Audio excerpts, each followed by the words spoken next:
Today I'm going to take a look at Star Wars Battlefront, the first one, because the second one's coming out pretty soon. Actually, let's see how soon the second one's coming out. Star Wars Battlefront 2. Access to play Star Wars Battlefront 2 on November 14th for a 3-day head start. What if I just switch to standard? Yeah, 11/17/17. So, it is now about a month till Star Wars Battlefront 2 comes out. So just in time, I'm going to get that Star Wars Battlefront 1 review.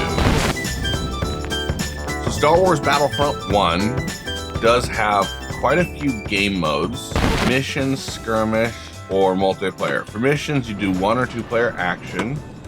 You do training, you do have several missions available, from Beggar's Canyon to the indoor speeder chase. You can play an AT-ST, Darth Vader, or an airspeeder.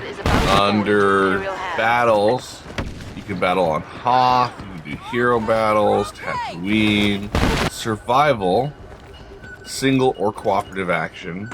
So this is where you go to a planet and you fight off waves and waves of enemies. I believe it is 15 the last time I played it. Originally it was only 5. Yeah, that one's pretty much the single player options there. Skirmish, you do a walker assault or a fighter squadron. For that, I wasn't actually able to get any multiplayer missions to work. There usually isn't a lot of people on at night. Then under multiplayer, that's where the bulk of the game is. Under multiplayer, it gives you an option for 40 player modes and 12 player modes, and then hero modes. Under the hero mode, so heroes versus villains is a mixed team of heroes and infantry against each other. Hero hunt is you play as a single hero and then you fight a squad of enemies. Droid run is where you have 3 droids and then you go capture a droid and have to keep the droid under your control the whole round. That one was alright. I actually got that one to work pretty well for me for a little while. Drop zone, where you capture drop pods and you have to keep control of those pods. It's very similar to Droid Run, but the drop pod, there's more pods to capture, and you never have to recapture a pod. So that one was one of the ones I actually got the best scores at.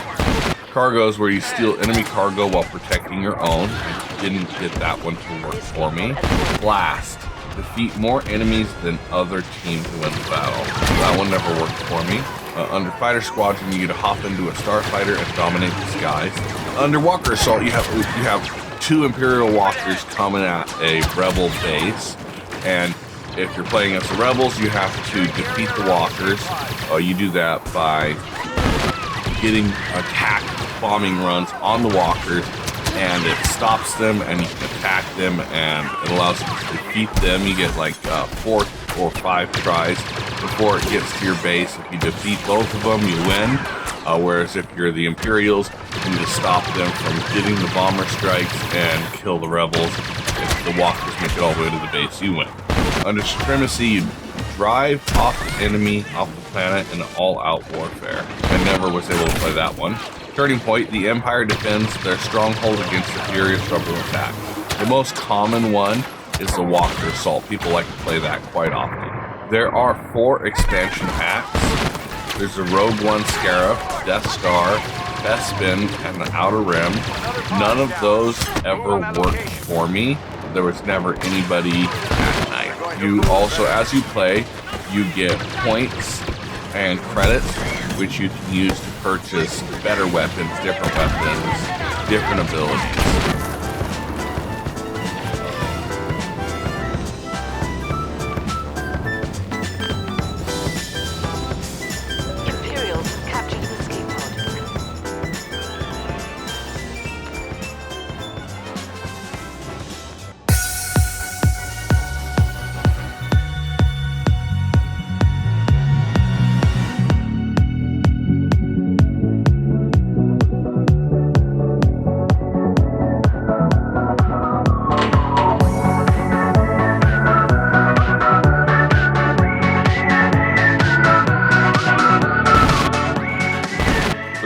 benchmarking run, I did survival on Tatooine under the survival mode.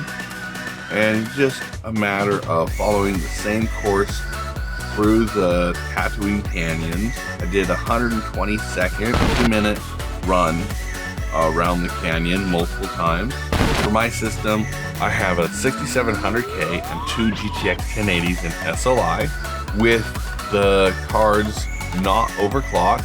I did 3 runs, averaged out at 4K. I got 92.3 FPS average with a 1% low of 59 and a 0.1% low of 56 frames per second.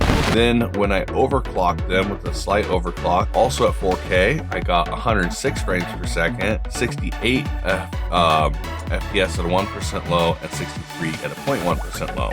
Switching down to 2560 by 1440p, overclocked as well. I got an average of 183 frames per second with a 1% low of 19 and a 0.1% low of 107. Finally, at 1080p, overclocked, 200 FPS average with a 1% low and a 118.1% low. Great results, only dropping below 60 in the 1% and 0.1% lows when it was not overclocked.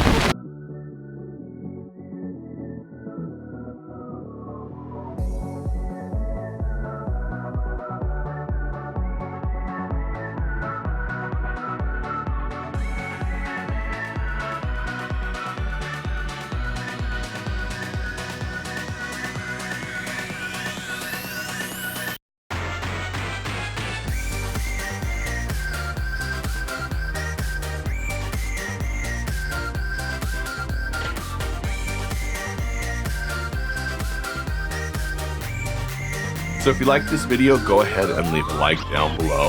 Go ahead and leave a comment. Let me know. Is this game, have you played it?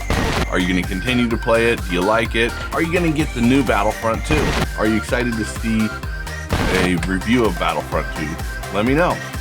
I'll go ahead and leave a link in the description for this game. Again, thanks for watching Jake3D, and I will see you in the next one. May the Force be with you.